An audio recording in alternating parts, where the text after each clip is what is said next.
tonight's edition of News in Depth. I'm Eva Wharton. Thanks for joining us. First up, President Granger defends his appointment of a sitting judge to senior counsel. It is a travesty that females were not elevated to senior counsels before now, said President David Granger, in response to criticisms that a sitting judge should not have been appointed. The head of state made the comment after a commissioning ceremony for the new senior counsels at State House. Half years. For the first time in 20 years, I've appointed 3 women, and I couldn't find any reason why women weren't appointed before.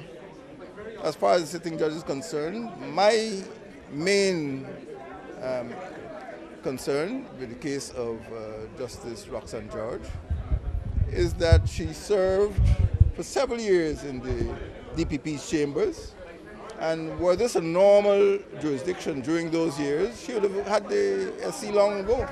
The 3 women to be appointed senior counsels were Justice Roxanne George Wiltshire, Rosaline Robertson, and retired Justice of Appeal Claudette Singh.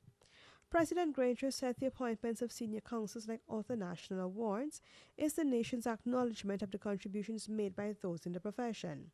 The oldest legal luminary to be awarded was Clifton Mortimer Llewellyn-John, former Home Affairs, Agriculture and Local Government Minister under the former PNC government. John, with more than 60 years in the profession, said he was pleased to have been granted the award as it was long overdue. Another recipient, Neil Aubrey Boston, in expressing gratitude, said he expected this many years ago. 2005, the then Chancellor, Leslie Bonnard, invited me to apply for SILK, and I took some time before I applied. Thereafter, there was a senior council committee, and the committee had planned that you will have 2 sets. About 6 will go in the first set, and about 4 will go in the second set, and that committee dissolved. And after the dissolution of that committee, there wasn't a resurrection of another committee, but 8 of us names were proposed, and President Ramatara was contemplating appointing 8 of us SIP, and that never materialized. Other recipients were Charles Fongafat, Rafiq Khan, Vidyanand Persaud, and Attorney General Basil Williams. More news on the other side of this break. You can get with this or you can get with that. You can get with this or you can get with that. I think you get with this because this is where it's at. Beeson's Windows and Doors invite you to save big when you visit the Guy Expo booth from May 12th to the 15th at Sophia Exhibition Center. Come see the massive display of a variety of aluminum and UPVC windows to suit your style and budget. For more information, call 622-4197 at Lot 1228 New Eccles Industrial Site or 226-1292 for BPAT's building on Regent Street. Hey, looky there. Let me go techie boots. Boots? No, mama, I ain't gonna get lock up teeth in them big stinky 30-second boots. Plus, it can be more cheaper online. And then got my favorite color, pink. Let me go along. Online shopping. Cheaper, faster, better. Passback.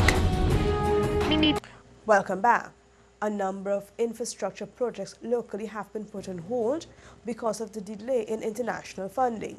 Officials from the Ministry of Public Infrastructure joined department heads earlier today to provide the annual review for 2016. Minister of Public Infrastructure David Patterson stated that the ministry accomplished about 80 to 85% of the mandate set for 2016, despite facing challenges with internationally funded programs. According to the minister, 2017 will be an industrious year for the ministry, specifically with the provision of 20% of procurement to small contractors. Locally funded programs were progressed fairly well. We were there and thereabouts for that. However, in 2016, some of our major internationally funded programs were unable to start. And I refer specifically to the GPL Lot A, which you know, the East Coast Demerara extension, the Ogle Bypass, as well as the East Bank Berbice Road. All 3 were slated to have commenced in 2016. Unfortunately, due to circumstances not in the ministry's control, I must say, we were unable to start them. Chief Executive Officer of the Chetty Jagan Airport, Ramesh Gir, stated that in 2016, the airport experienced a 13% increase in income from 2015. The airport expansion is expected to be completed by the end of the year. And you'll find throughout my presentation that the income is directly related to traffic. The more passenger traffic, the more aircraft we have in operation, it means more income for the airport. On the expenditure side, we spent $919 million compared to $767 million in 2015. This is a 20% increase and is due primarily to the additional staffing that we have at the airport and the infrastructure maintenance costs. Director General of the Guyana Civil Aviation, Egbert Fields, noted that an increase in training opportunities for staff has contributed to the authority surpassing the 60% average of compliance and the certification of both airports. Last year, we concentrated a lot on the training of our staff, which was needed as the results of our audit showed. So training took place, and I must say a lot of our staff were properly qualified with their initial training and also their on-the-job training. He sells swaggerific. Spaniard me like staggerific. I Spaniard. When it's stag, give me a hand on the whole place. Turn up, turn up, turn up, turn up, turn up, stag up. Turn up, turn up, turn up, turn up, stag up. Turn up, turn up, turn up, turn up.